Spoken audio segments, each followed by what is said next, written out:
Hi friends, നമസ്കാരം. ഇക്കാസ് കിച്ചണിലേക്ക് വീണ്ടും സ്വാഗതം. ഞാൻ ഈ കോവിഡ് കാലഘട്ടത്തിൽ ശരിക്കും പറഞ്ഞു കഴിഞ്ഞാൽ ഉണക്കമീന് വേണ്ടിയിട്ട് ഒത്തിരി ബുദ്ധിമുട്ടി. കാര്യം നാട്ടിൽ നിന്നാലും കൊണ്ടുതരാനില്ല, പണ്ട് നാട്ടിൽ നിന്നാണ് കൊണ്ടുവന്നുകൊണ്ടിരുന്നത്. അപ്പോൾ എങ്ങനെ നമുക്കൊരു ഫ്രഷ് മീനിനെ ഉണക്കമീനാക്കാം, അതായത് വെയിലത്ത് വയ്ക്കാതെ നമുക്ക് വളരെ ചെറിയ പ്രോസസ്സിലൂടെ. അതിനെ യൂട്യൂബ് ഒത്തിരി സഹായിച്ചിട്ടുണ്ട്. എന്നാൽ അതെങ്ങനെ ഉണക്കമീനാക്കുക എന്നുള്ളതാണ് ഞാനിപ്പോൾ കാണിക്കുന്നത്. എൻ്റെ ഒരു കസിൻ്റെ മകളോട് പറഞ്ഞിട്ട് അവൾ കുറച്ച് അയലയും വാളയൊക്കെ കൊണ്ടു തന്നു. പക്ഷേ അത് 2-3 ദിവസം കൊണ്ട് അങ്ങോട്ടും ഇങ്ങോട്ടും കൊടുക്കുകയും അത് പെട്ടെന്ന് തീരുകയും ചെയ്തു. അപ്പോൾ ആ പശ്ചാത്തലത്തിലാണ് ഞാനൊരു ഉണക്കമീന് വേണ്ടി ട്രൈ ചെയ്യുന്നത്. അപ്പോൾ എങ്ങനെ ഉണക്കമീൻ ഉണ്ടാക്കിയെടുക്കാം. ഞാൻ ഇന്നിപ്പോൾ മാർക്കറ്റിൽ പോയപ്പോൾ എനിക്ക് നല്ല അടിപൊളി ഫ്രഷ് അയല കിട്ടി. ഞാനിപ്പോൾ അയലയിലാണ് ചെയ്ത് കാണിക്കുന്നത്. നമുക്കെന്നാൽ ഇക്കാസ് കിച്ചണിലേക്ക് പോവാം. നമ്മൾ ഉണക്കമീൻ എന്ന് പറയുമ്പോൾ എപ്പോഴും ആദ്യം കിട്ടുന്നത് ശരിക്കും ഉണക്കമീൻ എന്ന് പറയുമ്പോൾ നമുക്ക് കിട്ടുന്ന അയലയാണ്. അപ്പോൾ അയലയിൽ ഒരു മീഡിയം സൈസ് അയല 1 കിലോയെ ഞാൻ വാങ്ങിച്ചിട്ടുള്ളൂ. ഏതാണ്ട് 7-8 എണ്ണം ഉണ്ട്. അപ്പോൾ ഞാൻ അതെങ്ങനെ കട്ട് ചെയ്യുമെന്ന് കാണിക്കാം. അതായത് അതിൻ്റെ ചെകിള പതുക്കെ ഇങ്ങനെ പൊക്കിയിട്ട് ആ ചെകിളയുടെ അടിയിൽ കൂടെ കത്തി വെച്ചിട്ട് ഇങ്ങനെ ഫുള്ളായിട്ട് കട്ട് ചെയ്യുക. അതിനെ താഴെ അതിൻ്റെ മുള്ള് വരെ കട്ട് ചെയ്യുക. എന്നിട്ട് അതിൻ്റെ ചെകിള ഉൾപ്പെടെ അതിൻ്റെ കുടലും എല്ലാം കൂടി എടുത്ത് കളയുക. എന്നിട്ടത് വെള്ളത്തിൽ ക്ലീൻ ചെയ്തെടുക്കുക. വളരെ സിമ്പിളാണ്.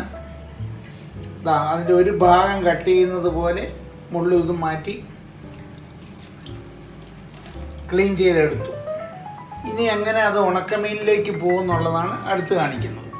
അങ്ങനെ ഞാൻ ആ 8 അയലയും അതുപോലെ തന്നെ ക്ലീൻ ചെയ്തെടുത്തിട്ടുണ്ട്. തലയൊന്നും കളഞ്ഞിട്ടില്ല, കുടലും ഇതും കളഞ്ഞിട്ട് ആ 8 അയലയും ക്ലീൻ ചെയ്ത് നന്നായിട്ട് കഴുകി വെള്ളം മാറ്റി വെച്ചിട്ടുണ്ട്. പിന്നെ നമുക്കിനി ഇതിലേക്ക് വേണ്ടത് ഒരു സ്ട്രെയിനർ പാത്രം, അതായത് നമ്മൾ കോരി എന്നൊക്കെ പറയുന്ന കിഴുത്തുള്ളൊരു പാത്രം. അതായത് ഇതിൻ്റെ പ്രോസസ്സ് എന്ന് പറഞ്ഞു കഴിഞ്ഞാൽ നമ്മൾ ഈ ഉണക്കമീനും ഉപ്പ് ഇട്ട് വെച്ച് കഴിയുമ്പോൾ അതിൻ്റെ വെള്ളം നമുക്കൊരു കണ്ടെയ്നറിൽ വെച്ച് ഫ്രിഡ്ജിൽ വെച്ചിട്ട് വേണമെങ്കിലും ചെയ്യാം. പക്ഷേ നമ്മളിതിങ്ങനെ വെക്കുമ്പോൾ അതിൻ്റെ വെള്ളം താഴേക്ക് ഡൂസ് ചെയ്ത് ഇറങ്ങണം. അപ്പോൾ അതിന് പറ്റിയൊരു ശരിക്കും പറഞ്ഞാൽ ഇത് ഇഡ്ഡലി ഉണ്ടാക്കുന്ന പാത്രമാണ്. അപ്പോൾ ആ പാത്രം അതിൻ്റെ കാണാമല്ലോ, അതിൻ്റെ ഹോള് കാണാം, അതിൻ്റെ ഹോള് കാണാം. ആ പാത്രമാണ് ഇതിന് യൂസ് ചെയ്യുന്നത്. അപ്പോൾ അതിൻ്റെ വെള്ളം താഴേക്ക് വീഴും. അതിനൊരു മൂടിയുണ്ട്. അപ്പം ഇങ്ങനെയുള്ള പാത്രം. അപ്പോൾ ഇതിലേക്ക് നമ്മൾ ഈ ഉണക്കമീൻ പ്രിപ്പയർ ചെയ്യാനായിട്ട് ശരിക്കും പറഞ്ഞു കഴിഞ്ഞാൽ ഇതിലേക്ക് നമ്മൾ ക്രിസ്റ്റൽ ഉപ്പ്, പൊടിയുപ്പ് പറ്റില്ല, ക്രിസ്റ്റൽ ഉപ്പാണ് ഇടുന്നത്. അതിലേക്ക് വരാം. നമ്മളിതിലേക്ക് ഇപ്പം ഗൾഫിലാണ് ഞങ്ങൾ. അപ്പം ഗൾഫിലായതുകൊണ്ട് നാട്ടിലെ പോലെ കല്ലുപ്പാണ് ഇതിന് വേണ്ടത്, പൊടിയുപ്പ് പറ്റില്ല. അപ്പോൾ അതുകൊണ്ട് കല്ലുപ്പാണ് വാങ്ങിയത്. അപ്പോൾ ആ കല്ലുപ്പ് നമ്മൾ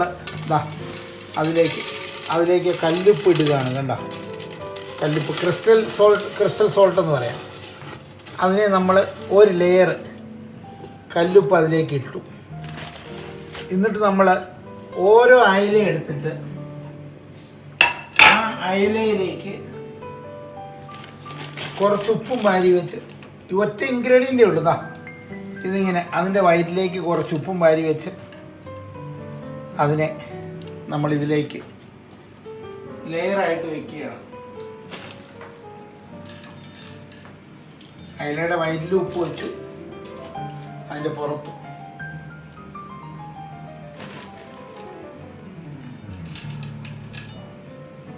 കല്ലുപ്പ്. അയല കാണാമോ? ഓരോ അയലയുടെയും വയറ്റിലേക്ക് ശരിക്കും ഉപ്പ് വെച്ചിട്ട് അതിനെ നമ്മളിങ്ങനെ ഇതിലടുക്കുകയാണ്. വാലും ചിറകൊന്നും കട്ട് ചെയ്തിട്ടില്ല. നമ്മളിപ്പം തമിഴ്നാട്ടിൽ നിന്നൊക്കെ നമുക്ക് ഉണങ്ങി വരുന്ന മീൻ വാങ്ങിക്കുമ്പോൾ എന്ത് കെമിക്കൽ അവർ ഉപയോഗിക്കുന്നു, അതുപോലെ എന്ത് പരിസ്ഥിതിയിൽ അവരത് ഉണങ്ങിയെടുക്കുന്നു ഒന്നും നമുക്കറിയാൻ പറ്റില്ല. അപ്പോൾ ഒട്ടും ഹൈജീനിക്കല്ല നമുക്കത് വാങ്ങിക്കുന്നത്. അതുകൊണ്ട് നമുക്ക് സ്വന്തമായിട്ട് വീട്ടിൽ തന്നെ ഉണക്കമീൻ ഉണ്ടാക്കിയെടുക്കാൻ അത് 8 അയലയായി. വളരെ സിമ്പിൾ. ഇത് ഒരു ലെയർ വെച്ച് കഴിഞ്ഞിട്ട് ഞാൻ കുറച്ച് ഉപ്പ് ഇടയ്ക്ക് കൊടുക്കുകയാണേ. കുറച്ച് ക്രിസ്റ്റൽ ഉപ്പ് അതിൻ്റെ ഇടയ്ക്ക്, അതിൻ്റെ ഓരോ ഏറിയയിലും. ഈ പ്രോസസ്സ് ഒരു 5 ദിവസം കൊണ്ടേ പൂർത്തിയാവുള്ളൂ. ഞാനപ്പോൾ അതിൻ്റെ ഇടയ്ക്ക് കുറച്ച് ഉപ്പ് കൊടുത്തിട്ട് അതിനെ ഓരോന്നിൻ്റെയും വയറ്റിൽ ഉപ്പ് വെച്ചിട്ട് ഇതിൻ്റെ അകത്തേക്ക് ഉപ്പ് കൊടുത്തിട്ട് ഞാൻ എൻ്റെ പ്രോസസ്സിലേക്ക് പോവാണ്. ലാസ്റ്റ് മീനാണ്.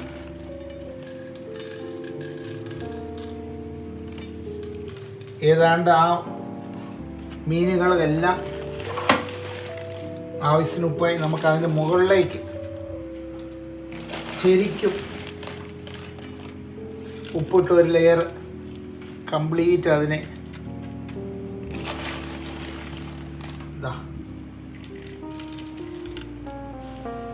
ഈ പ്രോസസ്സിന് ഏതാണ്ട് 5 ദിവസം എടുക്കും. അപ്പോൾ നമ്മളിപ്പോൾ ഇത് ശരിക്കും ഉപ്പ് കംപ്ലീറ്റ് ആയിട്ട് ഉപ്പിട്ടിട്ട് ഇതൊരു ഇഡലി പാത്രം ആയതുകൊണ്ട് അതിൻ്റെ ഒരു ക്ലോസ് മൂടിയുണ്ട്. അപ്പോൾ ആ മൂടിയിലേക്ക് ഞാനതിൻ്റെ കംപ്ലീറ്റ് ഉപ്പ്, വേറെ ഒന്നുമില്ല, ഒരു ഇൻഗ്രീഡിയൻറ്റും ഇല്ല, ഉണക്കമീനും ഉപ്പും ആ പാത്രത്തിലുണ്ടായിരുന്ന ഉപ്പും കൂടി ഇട്ടിട്ട് ഫുള്ളായിട്ട് ഒരു പിടി കൂടെ ഇടാം. ഇതിനെ നല്ല നിറയുന്ന രീതിയിൽ ഉപ്പിട്ട് ഇത് നമുക്കൊരു കണ്ടെയ്നറിൽ വെച്ചിട്ട് ഇതേപോലെ ഉപ്പിട്ടിട്ട് ഫ്രീസർ അല്ലാതെ നോർമൽ ഫ്രിഡ്ജിൽ വെക്കാം. പക്ഷേ ഇത് ഞാൻ പുറത്ത് തന്നെയാണ് വയ്ക്കുന്നത്. പുറത്ത് വെച്ചാൽ ഒരു പ്രശ്നമില്ല, നോർമൽ ടെമ്പറേച്ചറിൽ. പിന്നെ നിങ്ങൾ വീട് ഉള്ളിടത്ത് വല്ല ഈച്ച വരും അങ്ങനെയൊക്കെ ഉണ്ടെങ്കിൽ ഒരു പ്ലാസ്റ്റിക് കൂടിൽ കവർ ചെയ്ത് വെക്കണം. അപ്പം ഞാൻ ഉപ്പിട്ട് വെച്ചു. അപ്പോൾ അതിൻ്റെ തന്നെ മൂടി, അതിൻ്റെ തന്നെ കറക്റ്റ് ഇഡലി പാത്രത്തിന് മൂടിയുണ്ട്. ആ മൂടി കൊണ്ട് ഞാനത് മൂടുകയാണ്. പക്ഷേ ഇനി ഇതിപ്പം 5 ദിവസം ഇരിക്കണം. നാളെ മുതൽ നമ്മൾ ഇതിനെ എടുത്തിട്ട് അതിൻ്റെ അടിയിൽ വരുന്ന വെള്ളം അതിപ്പോൾ 5 ദിവസം കഴിയാൻ കുഴപ്പമില്ല. അപ്പോൾ ഇതിപ്പോൾ ഞാൻ റൂം ടെമ്പറേച്ചറിൽ തന്നെ ഇത് വയ്ക്കുന്നത്. നമുക്കിനി 5 ദിവസം കഴിഞ്ഞിട്ട് നമുക്ക് ഇതിനെ തുറക്കാൻ പറ്റുള്ളൂ. പക്ഷെ നാളെ എടുത്തിട്ട് ഇതിൻ്റെ വെള്ളം കളയണം, ഞാനത് ഷൂട്ട് ചെയ്യാം. അപ്പോൾ 5 ദിവസം കഴിഞ്ഞിട്ട് നമുക്ക് നോക്കാം. ഇത് വെച്ചിരുന്നത് ഇന്ന് 5 ദിവസമായി. അപ്പോൾ ഞാൻ ദിവസവും ഇതിങ്ങനെ തുറന്നിട്ട് ദിവസം ഇങ്ങനെ തുറക്കുമ്പോൾ അടിയിൽ വെള്ളം ഉണ്ടാവും. ആദ്യത്തെ ദിവസം കുറേ ഉണ്ടായിരുന്നു, പിന്നത്തെ ദിവസം കുറഞ്ഞു വന്നു. അങ്ങനെ ആ വെള്ളം ഞാൻ ഊറ്റിക്കളയുമായിരുന്നു. അപ്പോൾ ഇതായത് 5 ദിവസമായി. ഇപ്പോൾ ഇത് ഫൈനൽ സ്റ്റേജാണ്. നമുക്കത് തുറന്നു നോക്കാം എങ്ങനെ ആയിട്ടുണ്ടെന്നുള്ളത്.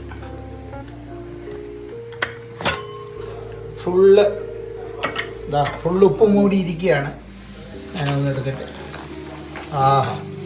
നല്ല അടിപൊളി ഉണക്കമീൻ കണ്ടോ. നമ്മൾ ഉണക്കമീൻ എന്ന് ചിന്തിക്കുമ്പം തന്നെ അയലയാണ് നമ്മുടെ മനസ്സിൽ വരുന്നത്. നല്ല അടിപൊളിയായിട്ട്, അതായത് വെയിലൊന്നും ഇല്ലാതെ. പ്രത്യേകിച്ച് നമ്മൾ ഈ തമിഴ്നാട്ടിൽ നിന്നൊക്കെ വാങ്ങിക്കുന്ന ഉണക്കമീനുകൾ ഒട്ടും ഹൈജീൻ അല്ലാത്ത രീതിയിലാണ് ചെയ്യുന്നത് നമ്മൾ കേട്ടിട്ടുണ്ട്. അപ്പോൾ അതുകൊണ്ട് ഇതിപ്പോൾ നല്ല സൂപ്പറായിട്ടുണ്ട്. ഇനി ഇതിനെ ഒരു കവറിലാക്കി ഫ്രീസറിൽ വെക്കണം. ഫ്രീസറിൽ അതല്ലെങ്കിൽ ഉണക്കമീൻ വരുമ്പോൾ നമ്മൾ കവറിലാക്കി ഫ്രീസറിലാണ് വെക്കുന്നത്. ഫ്രിഡ്ജിൽ വെച്ചാലും മതി. വെച്ച് കഴിഞ്ഞാൽ നമുക്കെടുത്ത് ഉപയോഗിക്കാം. അതിന് ഉണക്കമീൻ കറി വയ്ക്കുന്നതിന് 2 ദിവസം കഴിഞ്ഞിടാം. ഞാനിത് ദുബൈയിൽ ഒത്തിരി തേടി നടന്നാണ് ഈ കല്ലുപ്പ് കണ്ടുപിടിച്ചത്. അപ്പോൾ കല്ലുപ്പ്, ഈ ഉപ്പ് നല്ല ഉപ്പ് തന്നെയാണ്. ഇത് നമുക്ക് വെള്ളത്തിലിട്ടോ അല്ലെങ്കിൽ സാധാരണ പോലെ തന്നെ ഈ ഉപ്പ് നമുക്ക് ഉപയോഗിക്കുകയും ചെയ്യാം. അല്ലെങ്കിൽ ഇനി വേറൊരു മീൻ ചെയ്യാനായിട്ട് നമുക്ക് അടുത്ത പ്രാവശ്യം തൊണ്ടൻ മീൻ ചെയ്ത് നോക്കണം. അപ്പോൾ ദേശകട്ടിയുള്ള മീൻ അത് ചെയ്യാനായിട്ട് നമുക്ക് ഉപയോഗിക്കാം.